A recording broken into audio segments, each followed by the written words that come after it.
कहते हैं कि किसी बच्चे के सर से उसके माँ बाप का हाथ उठ जाए तो उसका पूरा दुनिया शोषण करने की सोचती है, कोई उसका साथ नहीं देता है। आज ऐसी घटना, ऐसी कहानी बताने वाले हैं। 15 साल की एक बालिका, एक लड़की, जिसके माँ बाप काफ़ी बूढ़े हो चुके हैं, गरीबी कमर तोड़ रही है।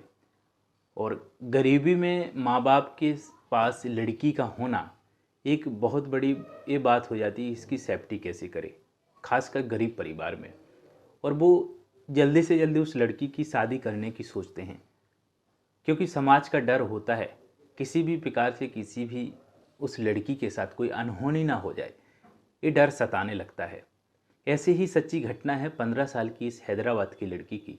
माँ बाप बूढ़े हो चुके हैं, शादी के लिए ढूंढने लगे हैं लड़के को, उसकी शादी कर देते हैं उस लड़की से दुगने से भी ज़्यादा उम्र से लड़के से। जब उससे शादी कर देते हैं तो लड़की का शारीरिक शोषण वो लड़का करता है, वो व्यक्ति करता है। इतना शारीरिक शोषण करता है कि लड़की 15 साल की एक बच्ची उसके साथ रहने के लिए मजबूर है। उसको ऐसा लगता है कि इसके पास से कैसे निकला जाए, कैसे भागा जाए। बस वो मौके की तलाश में है कि कभी भी जब भी वो अपने को अकेला पाएगी वहाँ से भाग जाएगी। एक दिन ऐसा ही होता है, लड़की मौका देखकर वहाँ से भाग जाती है। जब मौका देखकर वहाँ से भाग जाती है तो लड़की को ये नहीं पता था कि उसका जीवन इससे भी ज़्यादा नर्क बनने वाला है। और वो दिल्ली के ऐसे एरिया में पहुँचती है जिसका नाम सुनकर महिलाओं का रूह कांप जाती है कि उनके साथ क्या क्या यहाँ पर होता है। ऐसे ही जीबी रोड के कमरा नंबर 58 में ये पहुँच जाती है। जब कमरा नंबर 58 में पहुँचती है तो उसका शारीरिक शोषण इतना किया जाता है, इतना किया जाता है कि वो विवश हो जाती है। और परेशान होकर के वो सोचती है कि मैं आ तो चुकी हूँ, लेकिन यहाँ से भागूंगी कैसे, और भागने का कोई उपाय नहीं है उसके पास। अब वो वहाँ पर उसकी जो हैबिट है, उस हैबिट को अपना लिया उसने कि आखिर भाग तो नहीं पाऊंगी, और उस मजबूरी को अपनी मजबूती बना लिया उसने। और वहाँ के करते करते शारीरिक शोषण उसका होते होते वहाँ की मालकिन बन जाती है। होशियारी इतनी दिखाई इसने कि मालकिन हो गई। इसका शारीरिक शोषण पहले हुआ, लेकिन इसने भी 5,000 से ज़्यादा लड़कियों को खरीदा है और बेचा है। और इसने भी शारीरिक शोषण किया उन लड़कियों का। जब एक दिन क्या हुआ, जब मालकिन तो ये बन गई, उसी कमरा नंबर 58 में एक बिहार की लड़की, इसकी भी ये घटना जब देखती है। इसी कमरा नंबर 58 में एक लड़की आती है। दरअसल बिहार की रहने वाली 9 वर्ष की लड़की, जिसके माँ बाप खत्म हो चुके हैं, दोनों माँ बाप मर गए उसके। 9 वर्ष की लड़की, जब माँ बाप मर जाते हैं तो कहते हैं कि उसका कोई नहीं है। सिर्फ 9 साल की बच्ची को उसकी मौसी के हवाले कर दिया जाता है, मौसी के पास आ जाती है। मौसी इतना प्यार करती है कि इस बच्ची को, इस लड़की को अपने माँ बाप की याद ना आए, क्योंकि अब तो है नहीं, दुनिया से चले गए। तो वो उसको बहुत प्यार करने लगती है और लोगों से भी बोलती है, इसको मेरे ही प्यार की ज़रूरत नहीं, आप सबके प्यार की ज़रूरत है, और प्यार करिए गांव के लोगों से। एक पड़ोसन बहुत आती है उसके घर पे, पड़ोसन से भी इसी प्रकार की बात मौसी करती है, तुम भी इसको लाड़ दुलार दिया करो ताकि अपने माँ बाप को ये याद ना करे। पड़ोसन भी ठीक वैसा ही करती है, बहुत प्यार करती है। कभी कुछ लाती है खाने को, कभी कुछ लाती है खाने को। पड़ोसन पे बहुत विश्वास हो गया उसकी मौसी का और उस लड़की का। अब पड़ोसन मौके की तलाश में ये भी थी कि बच्ची कब अकेली है। एक दिन उसकी मौसी घर से बाहर जाती है, पड़ोसन कुछ खाने में मिलाकर लाती है। जैसे ही खाना वो बच्ची खाती है 9 साल की, तो वो बेहोश हो जाती है। पड़ोसन उसको उठा करके अपने घर ले जाती है। जब उसको होश आता है उस बच्ची को, तो वो देखती है कि वो कहाँ है। एक छोटी सी बच्ची, 9 साल की बच्ची, परेशान है कि आखिर में आ कहाँ गई हूँ। उसी कमरा नंबर 58 में वो आती है।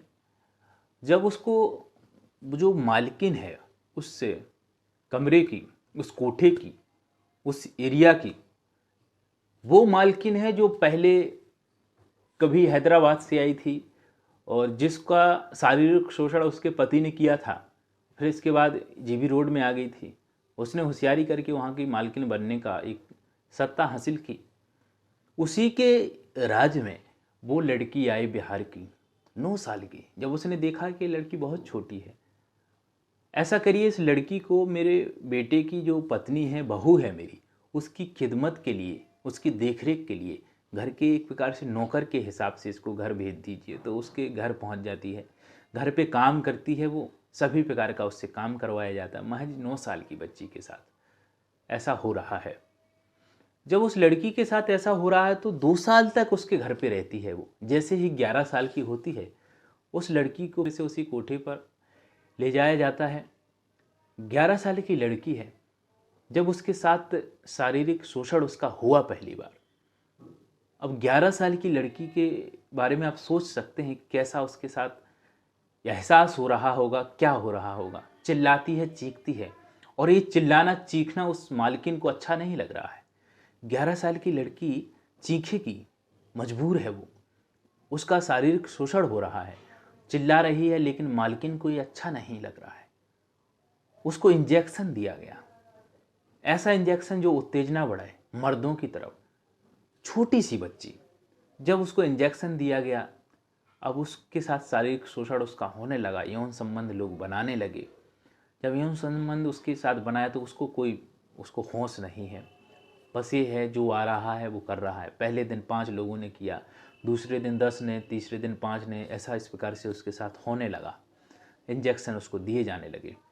जैसे ही उसकी उम्र बढ़ती गई, उसके साथ इंजेक्शन देने की संख्या भी घटती गई, उसके साथ इंजेक्शन देने की संख्या भी घटती गई, उम्र बढ़ती गई। अब वो लड़की 15 साल की हो गई। 4 साल तक उसका शारीरिक शोषण बहुत ज़्यादा हुआ। जब उसके साथ ही एक लड़का आया 17 साल का आसपास, 17-18 साल का होगा लड़का। जब उस लड़के ने उसको देखा और उसके साथ बिस्तर में जाता है, तैयार होता है वो संबंध बनाने के लिए, तो उस लड़की से पूछता है कि तुम्हारी उम्र तो बहुत छोटी लग रही है, बहुत कम लग रही है, और ऐसा क्या हुआ कि तुम यहाँ तक आ गई हो। वो लड़की बताती है कि मेरे साथ बहुत बड़ी घटना हुई है।